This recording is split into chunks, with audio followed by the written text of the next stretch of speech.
At 11, police are working to try to find out who opened fire on the set of a music video reportedly featuring Atlanta's very own Lil Baby. The shooting happened just before. It all went down early yesterday morning. Keon White, defensive end for the San Francisco 49ers, was shot in the ankle outside a nightclub in San Francisco's Mission District. According to our partners at the San Francisco Standard, White was hosting a Super Bowl party at Dia Lounge on Mission Street. At some point during the night, an argument broke out involving rapper Lil Baby. That's when shots rang out. Nearby residents say they woke up to flashing lights and heavy police activity. Now here's where it gets serious. Lil Baby is suddenly facing major legal heat after being linked to the incident that targeted an NFL player. He eventually had to speak out publicly to clear his name. But word on the street, federal agents might already be circling. Before we get into what Lil Baby actually said, let's rewind and break down how this whole situation spiraled. Because this isn't just messy, it's explosive. 49ers defensive end Keon White. It happened early yesterday morning at a nightclub in San Francisco's Mission District. Our partners at SF Standard report White was hosting a Super Bowl party at Dia Lounge on Mission Street. At some point, White got into an argument involving rapper Lil Baby. That's when White was shot in the ankle. Nearby residents say they were woken up by police activity. And honestly, this could mark one of the biggest turning points of Lil Baby's entire career. But hold on, it gets even wilder. There are layers to this story that mainstream headlines barely touched. Late night strip club vibes, a pro football star, serious money in the air, rumors of federal interest, and underlying street politics all colliding in one chaotic night. It sounds scripted for Hollywood, but this is real life. For anyone not tapped into football, let me put you on game. Keon White isn't just some random athlete. He's 27 years old, 6'4", 285 pounds, built like a machine, a defensive end who literally gets paid millions to dominate on Sundays. The 49ers picked him up from the New England Patriots back in October, and he was right in the middle of a breakout season, living the dream, building generational wealth, crafting a legacy. And in one chaotic night, that almost got derailed over drama that never should have happened. What makes it even crazier, Keon White isn't known for street politics. He's college educated, low-key, focused on his craft, and stays clear of nonsense. So for his name to get dragged into something like this, that tells you how fast things escalated. Let's paint the full picture. It's February 9th, 2025, right after the Super Bowl. San Francisco is buzzing because the city just hosted the biggest sporting event in the country. Parties everywhere, champagne flowing, money flying. Keon White, celebrating his breakout season, decides to throw a private Super Bowl bash at Dia Lounge on Mission Street. But this wasn't your average celebration. The vibe? Full VIP strip club energy. Dim lights, cash raining down. According to the police report, when officers arrived, they described multiple scantily clad women collecting money off the floor, some topless, clearly adult entertainers, creating that exclusive after-hours atmosphere. Now here's the twist. Lil Baby had just finished a concert in San Francisco the night before. Instead of calling it a night, he kept the momentum going. And guess where he landed? Dia Lounge, the exact same venue where Keon White's private party was in full swing. And that's when everything shifted. Lil Baby was reportedly trying to enter Keon White's private event. And from there, things took a turn nobody saw coming. It's like right by my bed, and so I saw lights. I think that's why I woke up at first. I think I kind of knew that it wasn't like the most safe place, but honestly, it kind of seems par for the course. I'm not entirely how could this happen? But here's the twist. He and his crew weren't even on the guest list. According to the official police report, Lil Baby and his team were posted upstairs on the main floor of the club. The issue? They wanted access to the private party downstairs, Keon White's exclusive section. And you already know how fast things can turn tense when a rapper tries to walk into an NFL player's private event. Pride gets involved, energy shifts. Picture it. The bass shaking the walls, lights flashing, cash floating through the air.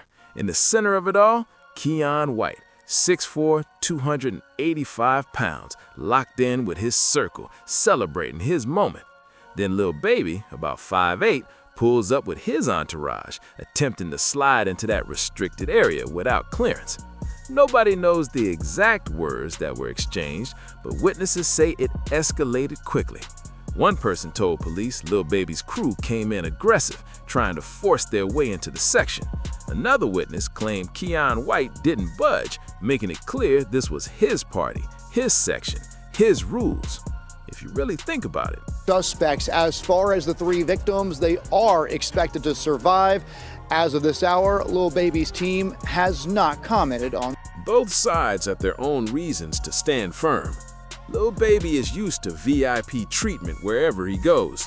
Being told no might have felt like disrespect. On the flip side, Keon White simply wanted to enjoy the celebration he paid for, without uninvited guests stepping into his space. 2 high-profile names, 2 strong egos, neither willing to fold. And that's when everything spiraled. One witness said as the shouting intensified, he ran upstairs to grab the club manager to defuse the situation. But before he could return, 2 loud gunshots ripped through the building. Bang, bang. When he rushed back downstairs, it was chaos. Keon White was on the ground, bleeding from his left ankle, clutching his leg as people screamed and scattered. The music cut off instantly. Partygoers bolted for the exits.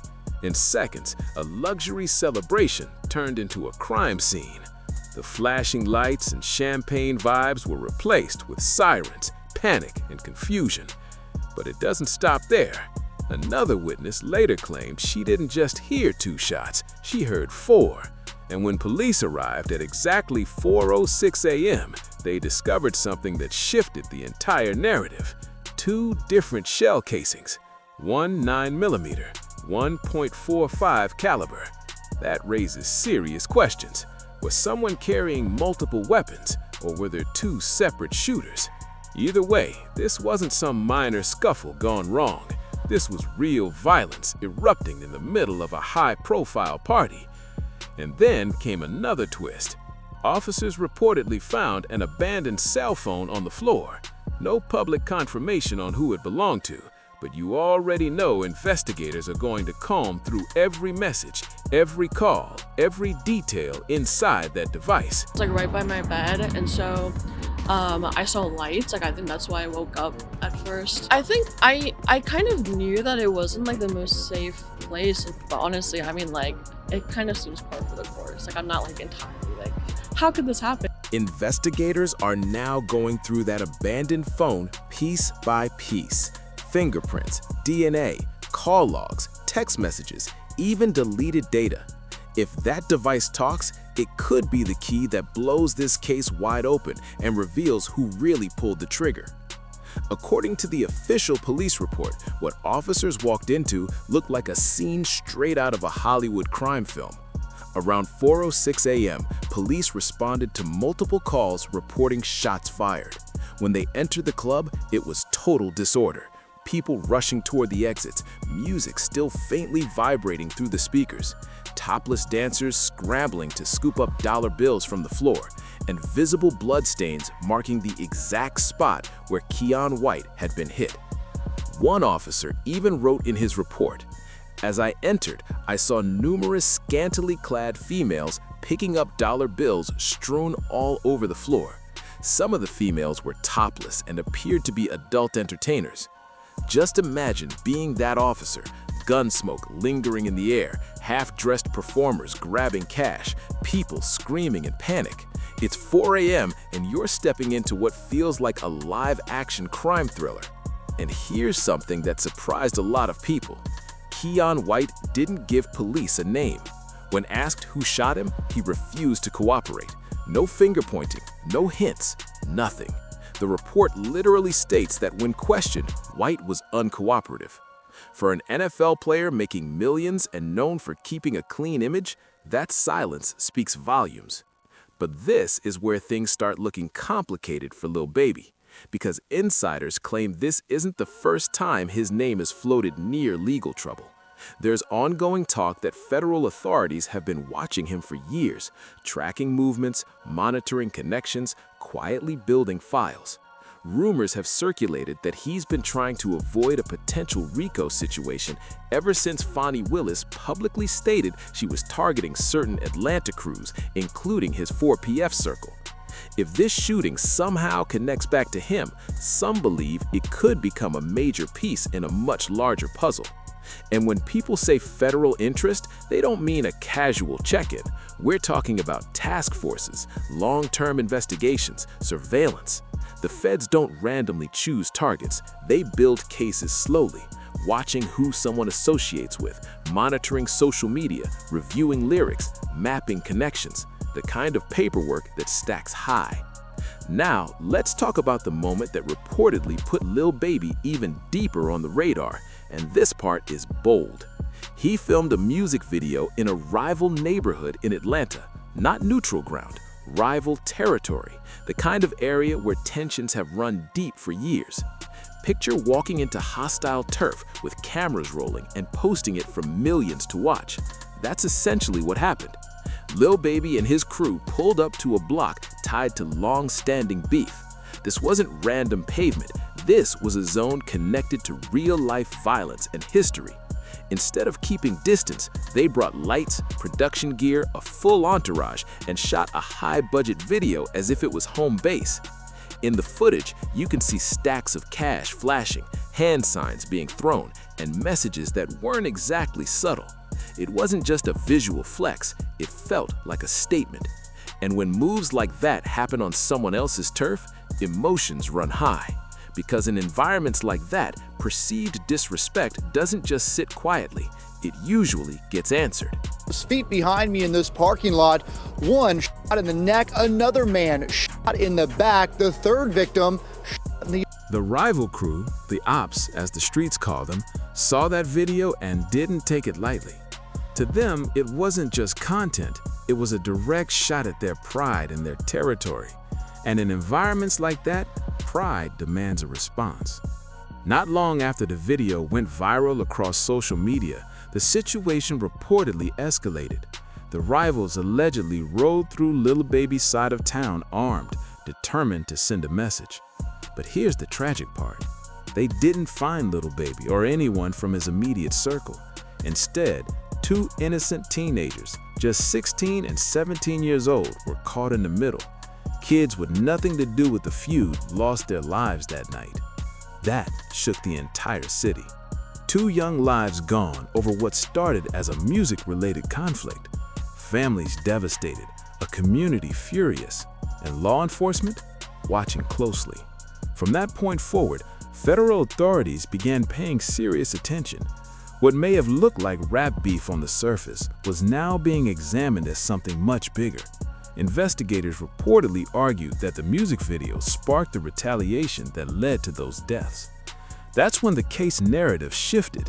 Authorities began exploring it through a RICO lens, the kind of federal charge typically used against organized criminal groups. Prosecutors started framing the situation not as isolated artistry, but as coordinated activity. They claimed the video wasn't just entertainment. It was a display tied to real-world consequences. From there, the investigation intensified. Federal agents allegedly began combing through everything connected to Lil Baby's circle: criminal histories, financial activity, phone records, social media posts, even potential informants. This wasn't surface-level scrutiny. This was full federal playbook mode. And with RICO, the stakes are massive. Convictions can carry decades, even life.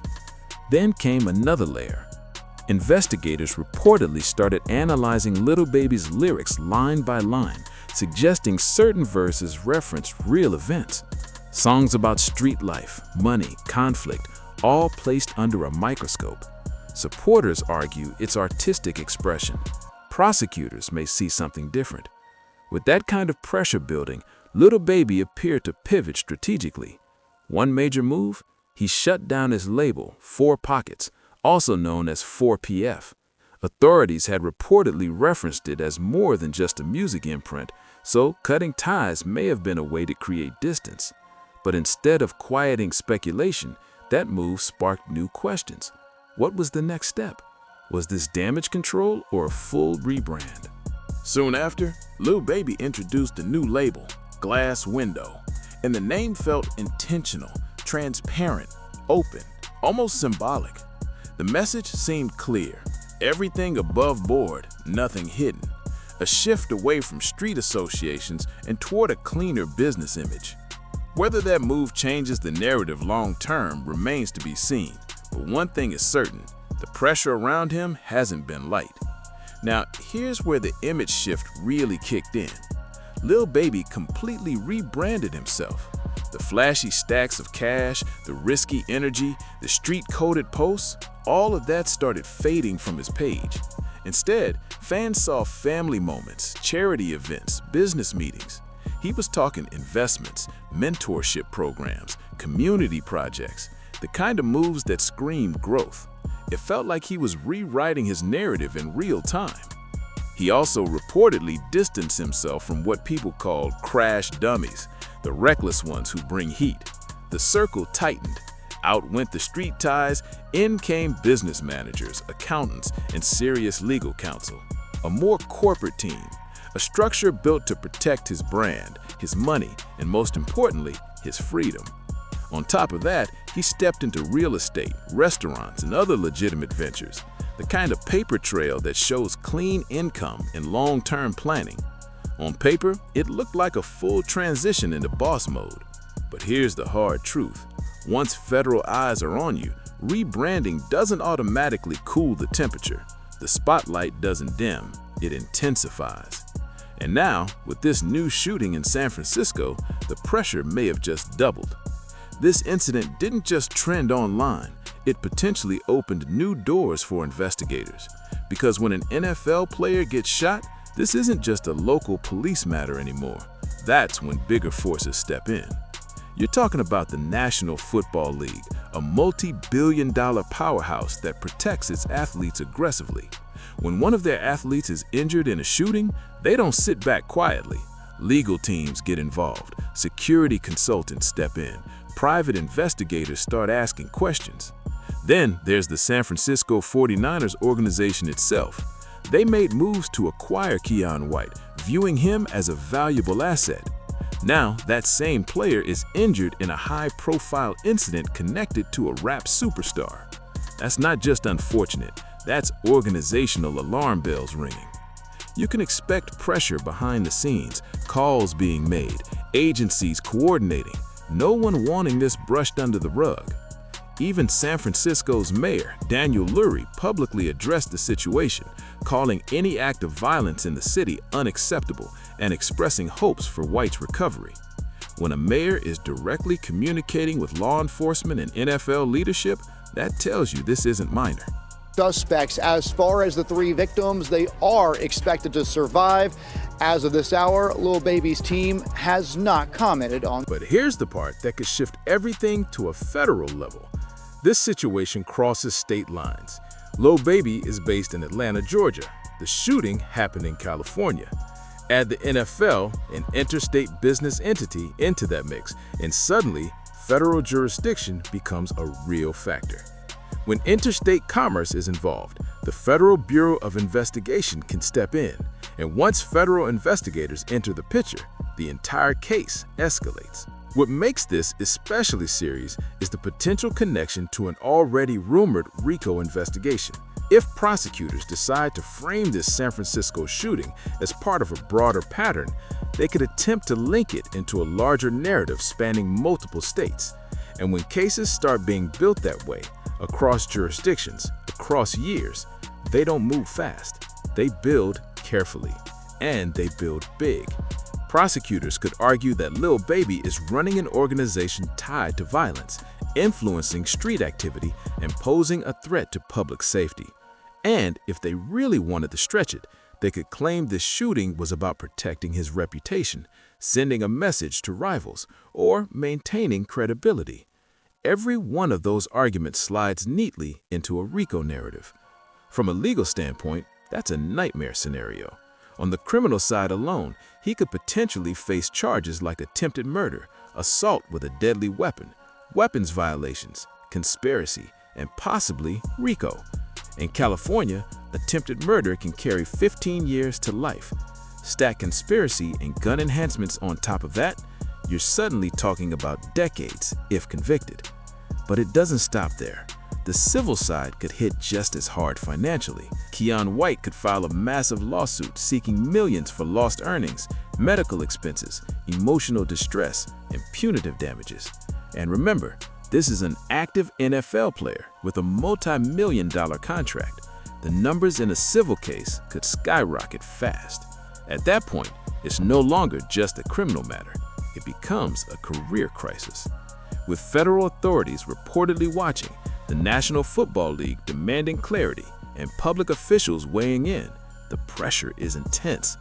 Every move Lil Baby makes now is under scrutiny. The real question isn't whether this impacts his future, it's how severe the damage could be, financially and legally. We're talking about a professional athlete earning millions a year who could see his career altered because of this incident. That's not just tragic, it's a massive financial ripple effect. The San Francisco 49ers invested heavily in Keon White. If they feel their asset was harmed due to negligence or wrongdoing, legal action for significant damages isn't off the table. Now, Lil Baby is in full damage control mode. He has to address the situation publicly. His career depends on it. But here's the problem. Anything he says could hurt him.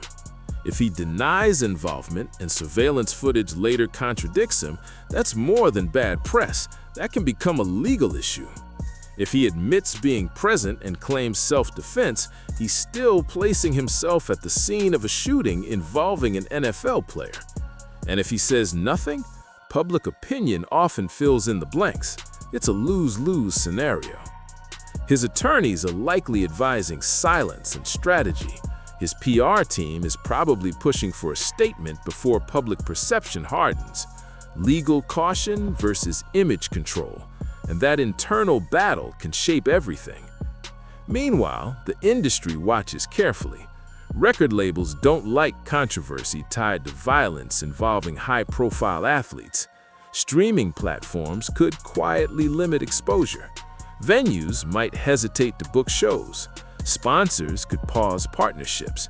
Radio programmers may rethink rotations. That domino effect is real in entertainment. And let's be honest, the NFL carries enormous influence. If they decide to apply pressure behind the scenes, they have the corporate relationships to do it. We've seen situations before where artists facing serious allegations suddenly lose playlist placements, endorsements, and tour dates. The business moves forward quickly. But there's another layer here: street dynamics. Because what works in Atlanta doesn't automatically translate to the Bay Area. Northern California has its own culture, its own networks, its own unspoken codes.